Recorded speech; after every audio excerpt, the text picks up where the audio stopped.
Rombo nas contas do governo ultrapassa os 100 bilhões de reais em agosto, pior resultado desde o ano de 2020.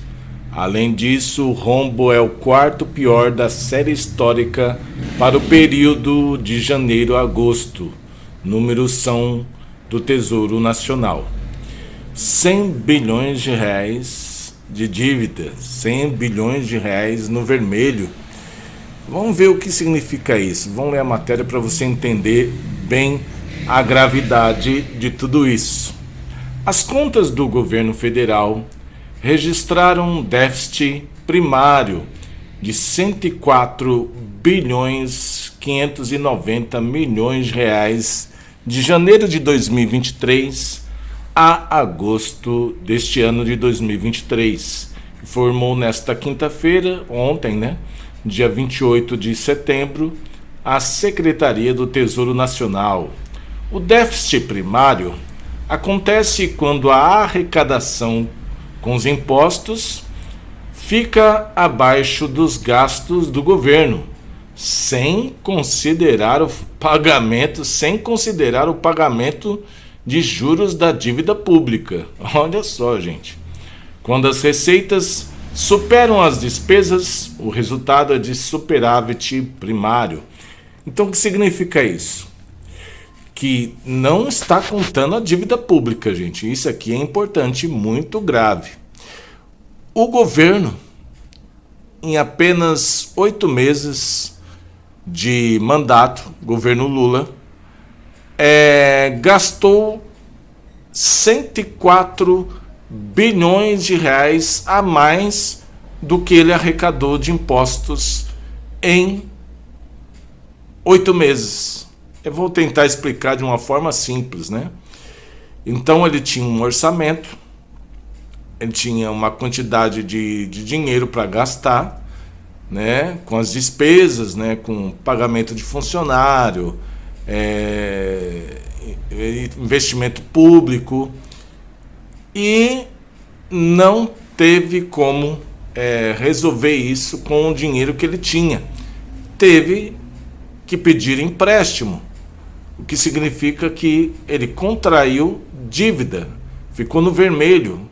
Quer dizer, ele contraiu uma dívida de 104 bilhões de reais em apenas 8 meses. E quem é que vai pagar essa dívida? O povo brasileiro. E olha que o que é mais importante aqui, enfatizar que não está considerando o pagamento de juros da dívida pública. Quer dizer, sem o pagamento da dívida, que já é enorme, a dívida pública hoje é 7 trilhões de reais. Então, a dívida pública desse ano, só para você ter uma ideia, o pagamento da dívida pública desse ano de 2023, desse ano de 2023, é um absurdo de 2 trilhões e 10 bilhões de reais.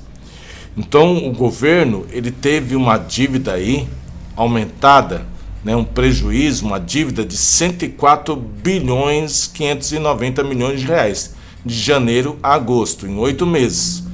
Então a dívida que já é 7 trilhões, você já vai colocar mais 104 bilhões a mais nessa dívida. E essa dívida vai ter os juros ainda, porque o governo, como ele não conseguiu quitar aí as coisas que ele tinha que fazer, as despesas que ele tinha que efetuar, de pagamento, de investimento, pagamento de funcionário, tudo que é despesa, ele teve que pedir esse dinheiro emprestado, que é entrado como crédito suplementar, quando o governo pede autorização ao Congresso Nacional para quitar as suas dívidas. Com certeza o governo Lula pediu aí um crédito suplementar de pelo menos uns 105 bilhões de reais, uns 150 bilhões de reais a mais nesse período de 8 meses para quitar essas dívidas aí, esse excesso que passou aí de 104 bilhões 590 milhões de reais, o governo Lula com certeza pediu autorização ao Congresso Nacional para um crédito suplementar. O que significa isso? Que o governo Lula pediu empréstimo bancário aí, ou para os bancos, os banqueiros nacionais, né, os banqueiros brasileiros ou banqueiros internacionais, como o FMI, Banco Mundial, Banco BIS e outros mais. O que significa isso? Que o governo, né, o sistema político, contraiu mais dívida para o povo. E é cansativo trazer esse tipo de vídeo porque, na verdade, as pessoas nem querem saber sobre isso aqui, né? As pessoas nem entendem esse tipo de matemática, esse tipo de assunto. As pessoas estão preocupadas com Big Brother, estão preocupadas com novela, com futebol, com coisas fúteis e esquecem que isso aqui, gente, atrapalha a vida do povo brasileiro de uma forma absurda.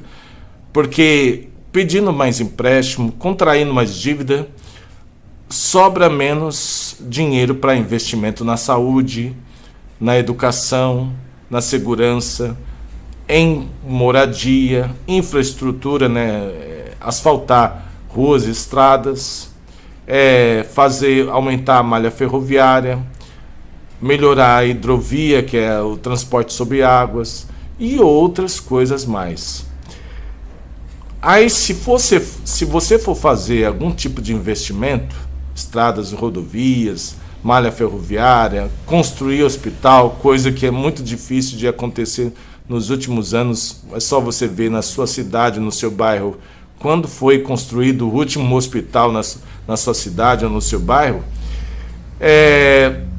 Se o governo for fazer um hospital, ou fazer uma escola, ou asfaltar, né, as ruas no Brasil inteiro, ele vai ter que contrair mais dívida.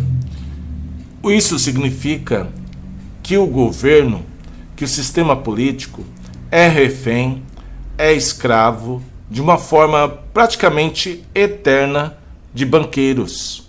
Não tem mais como o povo brasileiro ter liberdade. Não existe há muito tempo liberdade, porque o sistema político está acorrentado, aprisionado na mão de banqueiros. E isso é no mundo inteiro. Todos os países estão na mão de banqueiros. Quem são os banqueiros?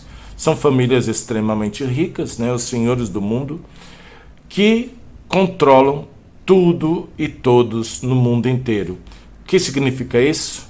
Para encerrar esse vídeo, o povo brasileiro acredita piamente, acredita de uma forma inocente que o sistema político vai dar uma vida melhor para o povo brasileiro, que vai fazer justiça, melhorar a renda, acabar com a desigualdade social, onde poucas pessoas ganham bastante renda, tem uns altos salários e regalias, principalmente os políticos, e o povo brasileiro, que é o patrão do político, vai ter uma vida melhor, vai ter uma renda melhor, um salário melhor, uma vida digna. Isso nunca vai acontecer se você depender do sistema político, porque o sistema político não trabalha em favor do povo.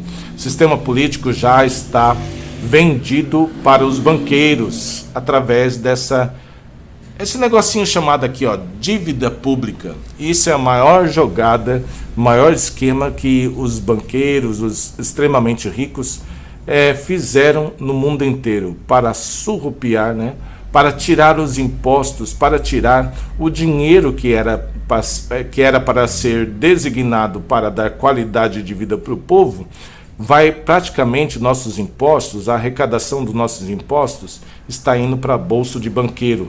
Isso não importa se é Bolsonaro, se é Lula, meu querido. Isso não importa, porque nem Bolsonaro, nem Lula, sistema político nenhum manda no país que ele é vigente, ou seja, Argentina, Estados Unidos, Europa, Brasil, qualquer país. Quem manda no mundo é quem tem muito dinheiro. Quem tem muito dinheiro tem muito poder e é eles que mandam e desmandam a hora que ele quiser em qualquer país. Passa para frente esse vídeo, deixe seu like, seu comentário, se inscreva no nosso canal, acione O sininho de notificações está aí, gente. Mais dívida, um ano após o outro, um mês após o outro. E além da dívida, você tem que pensar que tem os juros, olha aqui na palavra juros da dívida pública. Quer dizer que a dívida pública nunca é paga inteira, só é paga os juros. Só é paga, é como se você estivesse pagando uma parcela todos os anos, infinita, que é que nunca se paga a dívida. A dívida você paga tipo uma parcela todo ano e no outro ano ela só aumenta. Na verdade, ela aumenta todos os meses. Todos os meses. Como se diz, infindável.